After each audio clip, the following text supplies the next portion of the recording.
नाज़रीन इकराम, हम एक बड़े ही मुबारक दिन गुज़ार रहे हैं, बिल्कुल इख्तिताम के करीब हैं और अभी भी वक्त बाकी है। और ये वो दिन है जिसके बारे में नबी करीम सल्लल्लाहु अलैहि वसल्लम ने इरशाद फरमाया था, मा मिन अय्यामिन अअज़ामा इंदल्लाहि वला अहब्ब इलैहि मिनल अमलि फ़ीहिन्ना मिन हाज़िहिल अय्यामिल अश्र फ़अक्सिरू फ़ीहिन्ना मिनत तहलीली वत तकबीरी वत तहमीदी। अल्लाह के रसूल सल्लल्लाहु अलैहि वसल्लम प्यारे पैगंबर अलैहिस्सलातु वस्सलाम इरशाद फरमाते हैं कि इन दिनों में किया गया कोई भी अमल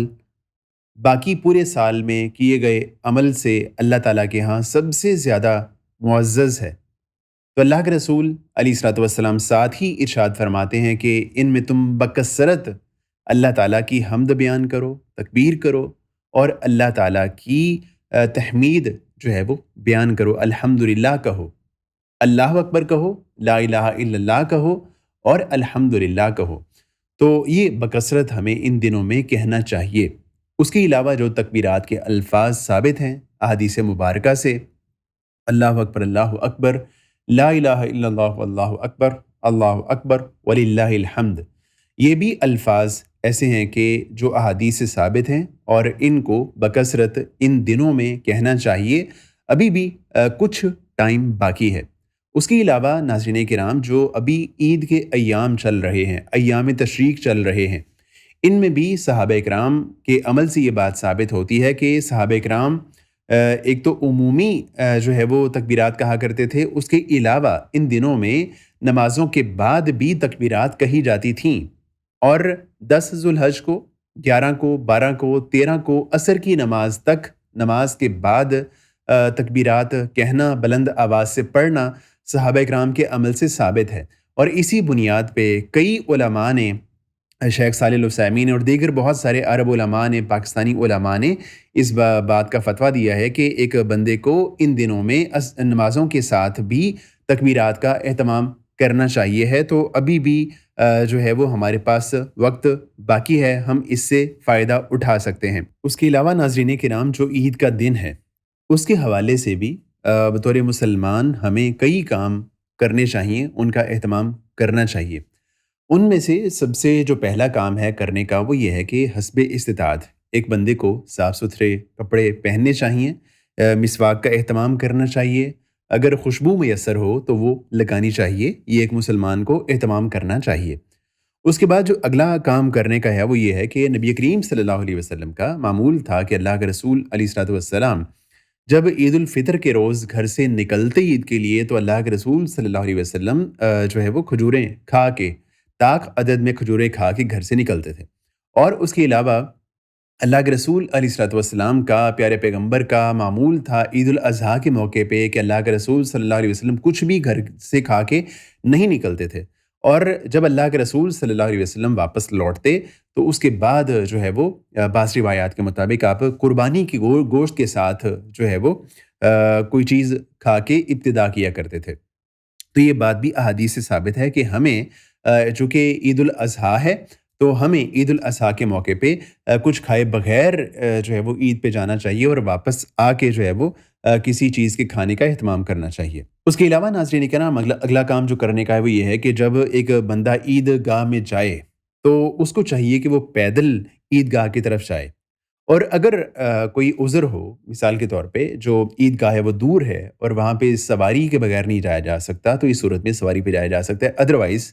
आम हालात में कोशिश करनी चाहिए कि एक बंदा चल के पैदल जो है वो ईदगाह में जाए और पैदल जाके वहाँ पे ईद की नमाज़ अदा करे। उसके अलावा नाज़रीन इकराम, इस ईद में जो ईद की दुआ है, ईद की नमाज़ है, उसमें सबको शरीक होना चाहिए। बच्चों को, मर्दों को, बूढ़ों को, ख़वातीन को, सबको शरीक होना चाहिए। नबी करीम सल्लल्लाहु अलैहि वसल्लम ने सब ख़वातीन को भी इसमें शिरकत का हुक्म फरमाया। और अल्लाह के रसूल अलैहिस्सलातु वस्सलाम ने फरमाया कि अगर किसी के पास चादर नहीं है, किसी खातून के पास, तो दूसरी खातून उसको अपनी चादर में लपेट के जो है वो ईदगाह में ले आए और यूँ वो ईदगाह में शरीक हो। इवन कि अगर ऐसी ख़वातीन जो कि मख़सूस अय्याम गुज़ार रही हैं, तो उनको भी ईदगाह में आना चाहिए। वो नमाज नहीं अदा करेंगी, اور مسجد سے دور رہیں گی، البتہ وہ دعا میں شریک ہو سکتی ہیں اور ان کو بھی اس جو ہے وہ مرکز کا حصہ بننا چاہیے۔ عید کے حوالے سے ایک اور کام جس کا ہر ایک فرد کو خیال رکھنا چاہیے کہ عید کی نماز سے پہلے یا بعد میں کوئی بھی نوافل نبی کریم صلی اللہ علیہ وسلم سے پڑھنا ثابت نہیں ہے، اور اللہ کے رسول علیہ الصلوۃ والسلام نے عید کی صرف 2 رکعات ادا فرمائی ہیں۔ اس کے علاوہ جو باقی نوافل ہیں، باقی جو نماز ہے، وہ اللہ کے رسول علیہ الصلوۃ والسلام نے صرف عید کی ہی 2 رکعات جو ہے وہ ادا فرمائی ہیں۔ اس کے علاوہ ناظرین کرام، جو اگر عید کا دن جمعے والے دن آ جائے تو اس دن ظاہر ہے کہ جمعہ ہوگا، لیکن اس دن اگر کوئی بندہ